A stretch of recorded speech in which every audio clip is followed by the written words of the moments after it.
হাসিনের আইনে দেয় তাহলে চুমা দিয়ে বদমাইশ কোথাকার। আওয়ামী লীগের, খুনি লীগের, জঙ্গি লীগের জন্ম ভারতে, তাদের মৃত্যু ভারতে হবে।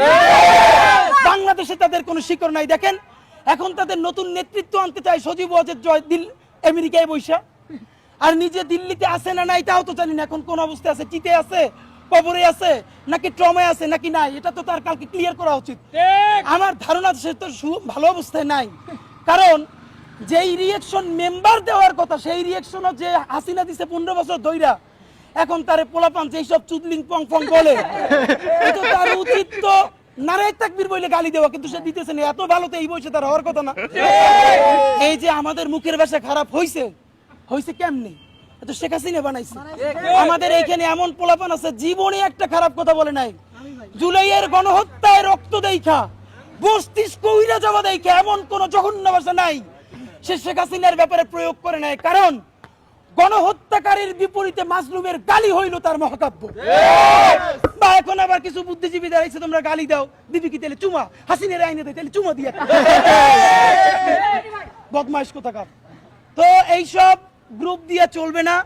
আপনাদেরকে স্পষ্ট জানাইতে চাই, আমেরিকান লবি বলুক, দিল্লির লবি বলুক, কোন লবিতে আমার 1400-র অধিক শহীদ তার রক্তের সাথে মুনাফিকি কইরা বাংলাদেশে হাসিনার বিচার করার আগে নির্বাচন অবশ্যই হওয়া লাগবে, কিন্তু তার আগে বিচার নিশ্চিত করতে হবে।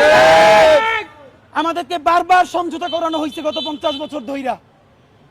এইখানে আমরা যারা আছি আমরা এখন পরিচিত হয়েছি। হয়তো এমন হইতে পারে এই দেশে গণহত্যা নাইমে আসলে আমাদেরকেও কোনো একটা দেশ অ্যাম্বাসিতে জায়গা দিতে পারে, কিন্তু ভাবেন যে এই ভ্যানওয়ালা, সবজিওয়ালা, এই যে আমার পাশে এক ভাই আছে গুলি খাওয়া 4 তারিখে, একটা পা এখনো কৃত্রিম পা লাগানো। তো এই যে 1400 শহীদ পরিবার, সবজিওয়ালা, সে কোন অ্যাম্বাসিতে যাবে বলেন? এখনো শহীদ পরিবারের 35 লক্ষ টাকা ঋণ, সেই ঋণের জন্য আমরা দাঁড়ে দাঁড়ে খয়রাত করি। তার স্ত্রী আমাদেরকে ফোন দিয়ে কাঁদে যে কবরে সেই বেচারা মাইন্না খায়, এই ভয়ে সে কাঁদে।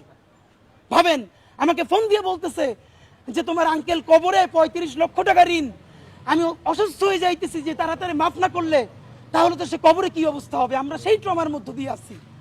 আমরা আপনাদেরকে ওয়াদা দিতে চাই, আল্লাহর কাছে শক্তি চাই, এই দুনিয়ার সমস্ত লেখে দিলেও যেন আমরা এই শহীদদেরকে এই জাহান্নামে গণহত্যাকারীদের হাতে ছাইরে আমরা কোনোদিন না পালাই। বন্ধুরা আমার,